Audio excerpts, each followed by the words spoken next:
श्री गणेशाय नमः। श्री शौनक जी ने पूछा, महाज्ञानी सूत जी, आप संपूर्ण सिद्धांतों के ज्ञाता हैं। प्रभु, मुझसे पुराणों की कथाओं के सार तत्व का विशेष रूप से वर्णन कीजिए। ज्ञान और वैराग्य सहित भक्त से प्राप्त होने वाले विवेक की वृद्धि कैसे हो, तथा साधु पुरुष किस प्रकार अपने काम, क्रोध आदि मानसिक विकारों का निवारण करते हैं। इस घोर कलिकाल में जीव प्रायः असुर स्वभाव के हो गए हैं। उस जीव समुदाय को शुद्ध बनाने के लिए सर्वश्रेष्ठ उपाय क्या है? आप इस समय मुझे ऐसा कोई शाश्वत साधन बताइए जो कल्याणकारी वस्तुओं में भी सबसे उत्कृष्ट एवं परम मंगलकारी हो, तथा पवित्र करने वाले उपायों में भी सर्वोत्तम पवित्र कारक उपाय हो। तात वह साधन ऐसा हो जिसके अनुष्ठान से शीघ्र ही अंतःकरण की विशेष शुद्धि हो जाए, तथा उससे निर्मल चित्त वाले पुरुष को सदा के लिए शिव की प्राप्ति हो जाए। श्री सूत जी ने कहा, मुनिश्रेष्ठ शौनक, तुम धन्य हो, क्योंकि तुम्हारे हृदय में पुराण कथा सुनने का विशेष प्रेम एवं लालसा है। इसलिए मैं शुद्ध बुद्धि से विचार कर तुमसे परम उत्तम शास्त्र का वर्णन करता हूँ। वत्स, वह संपूर्ण शास्त्रों के सिद्धांत से संपन्न, भक्ति आदि को बढ़ाने वाला तथा भगवान शिव को संतुष्ट करने वाला है। कानों के लिए रसायन, अमृत स्वरूप तथा दिव्य है।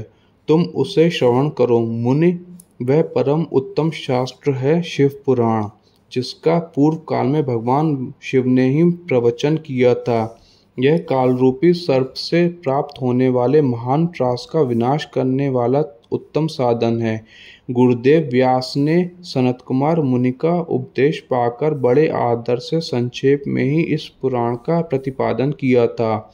इस पुराण के प्रणयन का उद्देश्य है कलयुग में उत्पन्न होने वाले मनुष्यों के परम हित का साधन। यह शिव पुराण परम उत्तम शास्त्र है। इसे इस भूतल पर भगवान शिव का वांग्मय स्वरूप समझना चाहिए और सब प्रकार से इसका सेवन करना चाहिए। इसका पठन और श्रवण सर्व साधन रूप है। इससे शिव भक्ति पाकर श्रेष्ठतम स्थिति में पहुंचा हुआ मनुष्य शीघ्र ही शिव पद को प्राप्त कर लेता है। इसीलिए संपूर्ण यत्न करके मनुष्यों ने इस पुराण को पढ़ने की इच्छा की है अथवा इसके अध्ययन को अभीष्ट साधन माना है। इसी तरह इसका प्रेमपूर्वक श्रवण भी संपूर्ण मनोवांछित फलों को देने वाला है। भगवान शिव के इस पुराण को सुनने से मनुष्य सब पापों से मुक्त हो जाता है तथा इस जीवन में बड़े बड़े उत्कृष्ट भोगों का उपभोग करके अंत में शिव लोक को प्राप्त कर लेता है। यह शिव पुराण नामक ग्रंथ 24,000 श्लोकों से युक्त है। इसकी 7 संहिताएं हैं। मनुष्यों को चाहिए कि वह भक्ति, ज्ञान और वैराग्य से संपन्न हो, बड़े आदर के साथ इसका श्रवण करें। 7 संहिताओं से युक्त यह दिव्य शिव पुराण परब्रह्म परमात्मा के समान विराजमान है और सबसे उत्कृष्ट गति प्रदान करने वाला है।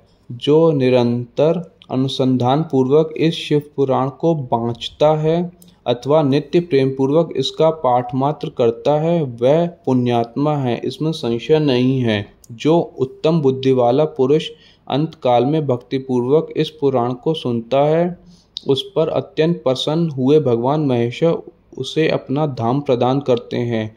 जो प्रतिदिन आदर पूर्वक इस शिव पुराण का पूजन करता है, वह इस संसार में संपूर्ण भोगों को भोग कर अंत में भगवान शिव के पद को प्राप्त कर लेता है।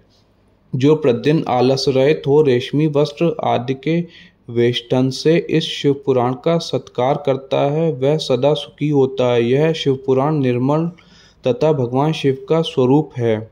जो इहलोक और परलोक में भी सुख चाहता हो, उसे आदर के साथ प्रयत्न पूर्वक इसका सेवन करना चाहिए। यह निर्मल एवं उत्तम शिव पुराण धर्म, अर्थ, काम और मोक्ष चारों पुरुषार्थों को देने वाला है। अंत में सदा प्रेमपूर्वक इसका श्रवण एवं विशेष पाठ करना चाहिए। ओम नमः शिवाय।